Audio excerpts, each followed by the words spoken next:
നമ്മുടെ KSRTC ബസ്സിൽ, അതായത് പ്രിയദർശിനി ബസ്സുകളിൽ ഒരു പുതിയ രീതിയിലുള്ള തട്ടിപ്പ് നടക്കുന്നു എന്നുള്ള വിവരങ്ങൾ പുറത്തു വന്നിട്ടുണ്ട്. അതായത് ഈ പ്രിയദർശിനി ബസ്സിൽ ഇപ്പോൾ സ്ത്രീകൾക്ക് സൗജന്യ യാത്രയാണല്ലോ, അപ്പോൾ ടിക്കറ്റ് ഇഷ്യൂ ചെയ്യുന്ന സമയത്ത് അതിൽ ഫീമെയിൽ എന്നും മെയിൽ എന്നും രേഖപ്പെടുത്തണം. അപ്പോൾ ഈ ഫീമെയിൽസിന് 0 ടിക്കറ്റും പുരുഷന്മാർക്ക് പേയ്മെന്റ് ഉണ്ടല്ലോ. അപ്പൊ ഈ ടിക്കറ്റുകളിൽ ഈ സ്ത്രീകൾക്ക് കൊടുക്കുന്ന ടിക്കറ്റ് പുരുഷന്മാർക്ക് കൊടുത്തുകൊണ്ട്, അതായത് 0 ടിക്കറ്റ് പുരുഷന്മാർക്ക് കൊടുത്തുകൊണ്ട് അവര് കൊടുക്കുന്ന പൈസ KSRTCയിലെ ഉദ്യോഗസ്ഥർക്ക് പോക്കറ്റിലാക്കുന്നു എന്നുള്ള വിവരം പുറത്തു വന്നിട്ടുണ്ട്.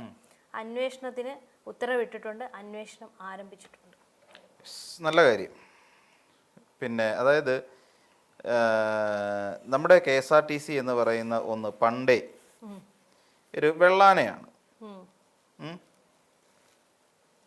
അതായത് വെള്ളാന എന്ന് പറഞ്ഞു കഴിഞ്ഞാൽ ഈ കാട്ടിലെ തടി തേവരുടെ ആന എന്ന് പറയുന്നൊരു സാധനം ഉണ്ടല്ലോ, അതുപോലെയാണ് ശരിക്കും KSRTC. നമ്മുടെ KSRTC സംബന്ധിച്ചിടത്തോളം നമുക്ക് വേണ്ടി വരുന്നത് ഏകദേശം ഒരു മാസം തട്ടിക്കിഴിച്ച് പെൻഷനും അതോടൊപ്പം തന്നെ ശമ്പളവും എല്ലാം കൂടെ കൊടുക്കണമെങ്കിൽ KSRTCക്ക് വേണ്ടത് പ്രതിമാസം ഏകദേശം 100 കോടിയിലധികം രൂപ പ്രതിമാസം റവന്യൂ വേണ്ടി വരും. അപ്പോൾ ഈ 100 കോടിയിലധികം രൂപ ഇവർക്ക് പെൻഷനായിട്ടും അല്ലാതെയും ഒക്കെ വേണ്ടി വരുന്നത്. അതായത് ശമ്പളം മാത്രം 100, ഈ പറയുന്ന പോലെ അതോടൊപ്പം തന്നെ ഈ പെൻഷൻ എന്ന് പറയുന്നത് ഏകദേശം 72 കോടി രൂപ പെൻഷന് ചിലവാകുന്നുണ്ട്. പിന്നെ മൊത്തം ജീവനക്കാർ ഏകദേശം 28,228 പേര് വരുന്നുണ്ട്. പെൻഷൻകാർ നിലവിൽ 42,585 ആളുകളും നമ്മുടെ കേരളത്തിൽ KSRTCയുമായി ബന്ധപ്പെട്ടുണ്ട്. അപ്പോൾ ഇവരെ തീറ്റിപ്പോറ്റി കൊണ്ടുപോകാൻ വേണ്ടിയിട്ടുള്ള ഒരു സംരംഭം എന്നതിനപ്പുറത്തേക്ക് KSRTCയോട് നമ്മുടെ നമ്മുടെ അതിനകത്തുള്ള ജീവനക്കാർക്ക് വലിയ താല്പര്യമായിട്ട് ഒന്നും കാണാനൊന്നുമില്ല. അതായത് നമ്മുടെ KSRTCയുടെ മൊത്തത്തിലുള്ള ഒരു കടം എന്ന് പറഞ്ഞു കഴിഞ്ഞാൽ നമ്മൾ ഒരുപക്ഷെ കേട്ട് കഴിഞ്ഞാൽ നമ്മൾ ഞെട്ടിപ്പോകും. 20,000 ചില്ലുവാനം കോടി രൂപയാണ് KSRTCയുടെ ഇതുവരെയായിട്ടുള്ള നഷ്ടം. പിന്നെ ബാങ്ക് കൺസോർഷ്യവുമായിട്ട് ബന്ധപ്പെട്ട 3,000 കോടി രൂപ അതും കിടക്കുന്നു. അപ്പോൾ ഇതാണ് KSRTC എന്ന് പറയുന്ന നമ്മുടെ സംവിധാനത്തിൻ്റെ നമ്മൾ ഇന്ന് ഉരുട്ടിക്കൊണ്ട് നടക്കുന്ന സാധനം. നമുക്ക് KSRTC എന്ന് പറയുന്ന സാധാരണക്കാരൻ്റെ വാഹനമാണ്, സാധാരണക്കാരന് യാത്ര ചെയ്യാൻ വേണ്ടി സർക്കാർ അനുവദിച്ചു കൊടുക്കുന്ന ഒന്നാണ്. ചിലർ ചോദിക്കാറുണ്ട്, അങ്ങനെയുള്ള ഒരു സ്ഥാപനത്തെ സംബന്ധിച്ചിടത്തോളം ലാഭമോ നഷ്ടമോ കണക്കാക്കേണ്ടതുണ്ടോ?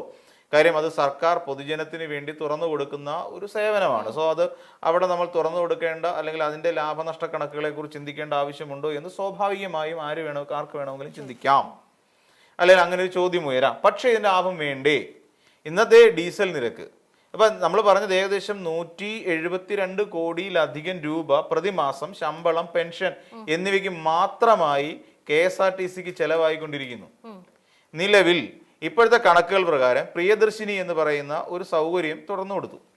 ഈ പ്രിയദർശിനി എന്ന് പറയുന്ന ഒരു സൗകര്യം തുറന്നു കൊടുക്കുമ്പോൾ സ്ത്രീകൾ, ഫീമെയിൽസ് എല്ലാം ടിക്കറ്റ് എടുക്കാതെയാണ് യാത്ര ചെയ്യുന്നത്. ടിക്കറ്റ് എടുക്കാതെയല്ല, ടിക്കറ്റ് എടുക്കുന്നു 0 ടിക്കറ്റിലാണ് യാത്ര ചെയ്യുന്നത്, 0 രൂപ ടിക്കറ്റിൽ.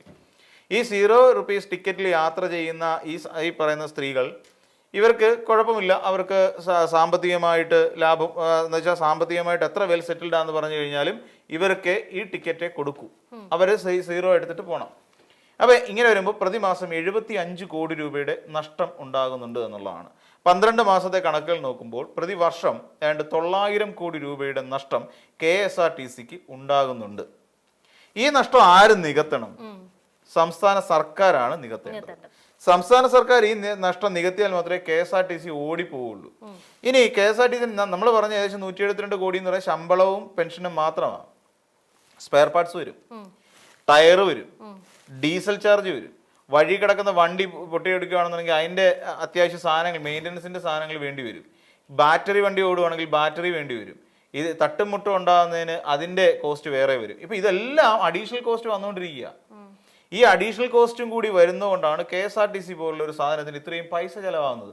ഇപ്പോൾ ഒരു പ്രൈവറ്റ് ബസ്, ഒരു സ്വകാര്യ ബസ് ഓടുക എന്ന് വെച്ചു, ഈ സ്വകാര്യ ബസ് എവിടെയെങ്കിലും തട്ടോ മുട്ടോ ചെയ്ത് കഴിഞ്ഞാൽ അതിൻ്റെ ഡ്രൈവർക്ക് ചങ്കി തീയാ. കാരണം എന്താ, നാളെ അങ്ങോട്ട് ഈ വണ്ടി കൊണ്ട് തട്ടിയിട്ട് അവിടെ കൊണ്ട് ഇട്ടിട്ട് പോരാൻ പറ്റത്തില്ല. ഇതിന് KB ഗണേഷ് കുമാർ ഇരിക്കുന്ന സമയത്ത് ഗണേഷ് കുമാർ കർശനമായ ഒരു നിർദ്ദേശം വെച്ചു. എന്താണെന്ന് വെച്ച് കഴിഞ്ഞാൽ, നിങ്ങൾ വണ്ടി എവിടെയെങ്കിലും കൊണ്ട് ഇടിച്ചു ഉരുട്ടിയിട്ട് പോകാൻ പറ്റില്ല. നിങ്ങൾ കൊണ്ടിടുന്ന വണ്ടി അതിൻ്റെ ഉത്തരവാദിത്വം നിങ്ങൾ ഏറ്റെടുത്തേ പറ്റൂ. നിങ്ങളുടെ ഒരു വണ്ടി ഏൽപ്പിച്ചാൽ ആ വണ്ടി സ്വന്തം വണ്ടി എന്നുള്ള നിലയിൽ കരുതി ഉപയോഗിക്കണം എന്നാണ് KB ഗണേഷ് കുമാർ കൊടുത്ത നിർദ്ദേശം. എന്നാൽ ഇതിങ്ങോട്ട്, പക്ഷെ അങ്ങനൊന്നും അല്ല ആൾക്കാർ ഉപയോഗിച്ചുകൊണ്ടിരിക്കുന്നത് എന്നുള്ള വേറൊരു സത്യാവസ്ഥയാണ്. നമ്മൾ റോഡിലോട്ട് ഇറങ്ങിയാൽ നമുക്ക് കാണാൻ കഴിയുന്ന കാര്യമാണല്ലോ. അപ്പം ഇപ്പം നമ്മൾ പറഞ്ഞു വന്നത് 75 കോടി രൂപ പ്രതിമാസം നഷ്ടം ഇപ്പോൾ ഉണ്ടായി കഴിഞ്ഞിരിക്കുന്നു. ഇത് 12 മാസം എന്ന് പറയുമ്പോൾ ഏകദേശം 900 കോടി രൂപ നഷ്ടം വരുന്നു.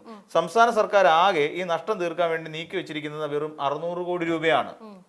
അപ്പം കണക്കുകൾ പ്രകാരം 300 കോടി രൂപ KSRTCക്ക് അധിക ബാധ്യത ഉണ്ടാകുന്നു എന്നർത്ഥം.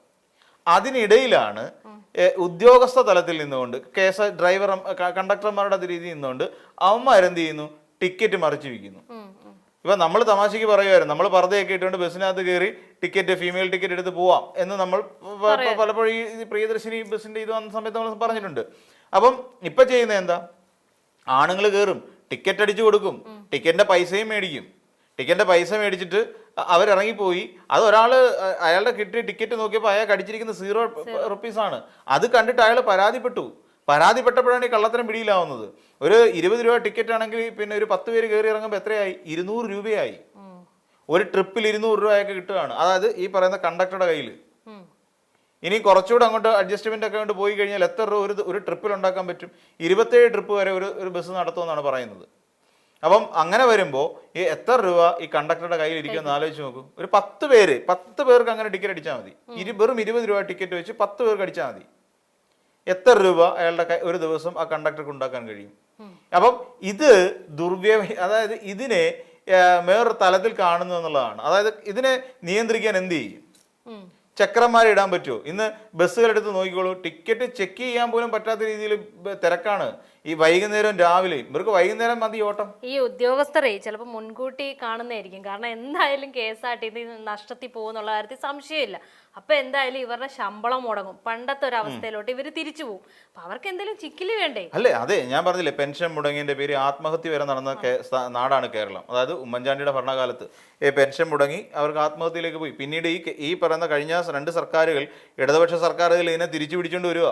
തിരിച്ചു പിടിച്ച് ഒരു പരുവത്തിന് ഇത് ഓടിച്ച് പിന്നെ അവിടെയും ഹാപ്പി ടു ലൈഫ് എന്ന് പറഞ്ഞിട്ടൊരു അങ്ങനെ എന്തോ ഒരു പ്രോജക്റ്റ് ഉണ്ട്. ഹാപ്പി ലോങ് ലിവ് എന്ന് പറയുന്ന ഒരു പ്രോജക്റ്റ് അതായത് കഴിഞ്ഞ സർക്കാർ ഇംപ്ലിമെന്റ് ചെയ്തിട്ടുണ്ടായിരുന്നു. അത് KV ഗണേഷ് കുമാറിന്റെ കാലത്ത്. അപ്പോൾ ഹാപ്പി ലോങ് ലൈഫ് എന്ന് പറഞ്ഞാൽ കുറച്ച് കാലം ജീവിച്ചിരിക്കാൻ വേണ്ടി ക്യാൻസർ പേഷ്യൻസ് ഉണ്ടല്ലോ, അപ്പോൾ അവർക്ക് ആശുപത്രിയിലേക്ക് പോകുന്നതിന് വേണ്ടിയിട്ട് ഒരു കാർഡ് കൊടുക്കും. ആ കാർഡ് വെച്ചിട്ട് ഈ ഒരു പദ്ധതി ഇപ്പം നിർത്തലാക്കി. അവർക്ക് സൗജന്യമാണ്. എനിക്ക് തോന്നുന്നു പ്രീമിയം സൂപ്പർ ഫാസ്റ്റ് ബസ്സുകളിലും ഫാസ്റ്റ് പാസഞ്ചറിലും ഒക്കെ അവർക്ക് സൗജന്യം. അത് നിർത്തലാക്കി. അത് ഏകദേശം നിർത്തലാക്കിയത് പോലെയാണ്. അവർക്കത് അപ്ലൈ ചെയ്യാൻ പറ്റാത്ത രീതിയിൽ വെബ്സൈറ്റിൽ തന്നെ പുനഃക്രമീകരണമൊക്കെ വന്നതുകൊണ്ട് അത് അവർക്ക് ചെയ്യാൻ പറ്റുന്നില്ല. അവർക്ക് കാർഡ് സെറ്റ് ചെയ്യാൻ പറ്റാത്ത ഒരു അവസ്ഥയിലേക്കൊക്കെ പോയി. അപ്പം ഇത് വലിയ ദുരിതമായി മാറുകയും ചെയ്യുന്നു. അപ്പം നമ്മൾ ആലോചിച്ച് നോക്കിക്കഴിഞ്ഞാൽ പ്രിയദർശിനി എന്ന് പറയുന്ന ഒരു സൗകര്യം കൊണ്ട് സ്ത്രീകൾക്ക് ബസ് യാത്ര സുഗമമാക്കി എന്നുള്ളത് ഒരു പ്രധാനപ്പെട്ട കാര്യം. രണ്ടാമത്തെ കാര്യം എന്ന് വെച്ച് കഴിഞ്ഞാൽ അതുകൊണ്ട് ഇതിനെ ദുരുപയോഗം ചെയ്യാൻ വേണ്ടി ഒരു പറ്റം തയ്യാറായി രംഗത്തെത്തിയിരിക്കുന്നു എന്ന് പറയുന്നത് രണ്ടാമത്തെ കാര്യം. അപ്പം അതിൽ നിന്ന് പണം ഊറ്റിയെടുക്കുക എന്നുള്ളതാണ് ഇവർ ഉദ്ദേശിക്കുന്നത്. അത് ഈ പറയുന്ന ഒരു ദിവസം 1000 രൂപ മറിഞ്ഞു കിട്ടിയാൽ എന്താ അല്ലെ? 1000 രൂപ മറിഞ്ഞു കിട്ടിയാൽ വൈകുന്നേരം ബിവറേജ് കൊണ്ട് കൊടുത്ത് 2 അടിച്ചിട്ട് പോകരുതോ? അത് അവർക്ക് ചിന്തിക്കാം. സ്വാഭാവികമായിട്ട് നമുക്ക് ആലോചിക്കാൻ പറ്റുന്നേ ഉള്ളൂ. അപ്പോൾ ഇതൊക്കെ നിയന്ത്രിക്കാനും സത്യം പറഞ്ഞാൽ ഒരു പ്ലാനിങ് ഇല്ലാതെ തുടങ്ങിയതാണ്. ഇത്തരത്തിലുള്ള ഒരു അബദ്ധം പറ്റിപ്പോയാണ്. കാര്യം ഇത്തരത്തിലുള്ള ഒരു മാൽ പ്രാക്ടീസ് ഉണ്ടാകും, ഇങ്ങനെ സംഭവിക്കാൻ സാധ്യതയുണ്ട് എന്ന് ഒരു ദീർഘവീക്ഷണമില്ലാതെ ഓരോ പദ്ധതികൾക്ക് വേണ്ടി എടുത്ത് ചാടിയതിൻ്റെ ഒരു പരിണിത ഫലമായിട്ട് തന്നെയാണ് നമുക്കിതിനെ കാണാൻ കഴിയുന്നത്. ഇല്ലാന്നുണ്ടെങ്കിൽ സർക്കാർ പിന്നെ നമ്മുടെ എനിക്ക് തോന്നുന്നു CP ജോൺ സാർ നല്ലൊരു മനുഷ്യനാണ്, നല്ലൊരു മന്ത്രിയാണ്. അക്കാര്യത്തിലൊക്കെ അദ്ദേഹത്തെ നമ്മൾ അംഗീകരിച്ചു കൊടുത്തേ പറ്റൂ. പക്ഷേ ഇതിനകത്തൊരു ദീർഘവീക്ഷണം ഇല്ലാതായിപ്പോയി എന്നുള്ളതാണ് ഇനിയും നഷ്ടത്തിലേക്ക് കൂപ്പുകുത്തും. ഇപ്പോൾ ഈ പറയുന്ന 21,000 കോടി രൂപയുടെ നഷ്ടത്തിലേക്ക് നഷ്ടമെത്തി നിൽക്കുന്ന ഒരു ഡിപ്പാർട്ട്മെൻറ്റാണ് KSRTC. അതിനെ വീണ്ടും നഷ്ടത്തിലേക്ക് നയിക്കാതിരിക്കാൻ, വീണ്ടും അല്ലെങ്കിൽ അടച്ചുപൂട്ടാതിരിക്കാൻ ഇവിടുത്തെ ഉദ്യോഗസ്ഥർക്ക്, അതായത് കണ്ടക്ടർ അടക്കമുള്ള കണ്ടക്ടറുടെയും ഡ്രൈവറുടെയും കയ്യിലാണ് നമ്മുടെ KSRTCയുടെ ഭാവി. നമ്മുടെ KV ഗണേഷ് കുമാർ പറഞ്ഞാൽ കക്ഷം ചൊറിയാൻ വേണ്ടി ഒരുത്തം കൈ പൊക്കിയാൽ വണ്ടി അവിടെ ചവിട്ടി കൊടുക്കണം എന്ന്, അല്ലെങ്കിൽ അങ്ങനെ ചെയ്തില്ലെങ്കിൽ അവർക്കെതിരെ നടപടിയെടുക്കും എന്ന് പറഞ്ഞ് ഭീഷണിപ്പെടുത്താൻ പറ്റുന്ന തൻ്റെ ഇടമുള്ള ഒരാളില്ല എന്നുള്ളതാണ് ഇതിൻ്റെ KSRTC അനുഭവിക്കാൻ പോകുന്ന ഒരു വലിയ ദുരിതം. 5 വർഷം കഴിയുമ്പോൾ ഏകദേശം 900 കോടി വെച്ചിട്ട് അല്ലെങ്കിൽ 300 കോടി വെച്ചാകുമ്പോൾ എത്രയാകും? ഏകദേശം 1,50,000 കോടി രൂപയുടെ നഷ്ടത്തിലേക്ക് നമ്മുടെ KSRTC വീണ്ടും കൂപ്പുകുത്തുന്ന നിലയിലേക്ക് പോകുന്നുള്ള കാര്യത്തിൽ യാതൊരു തർക്കവുമില്ല.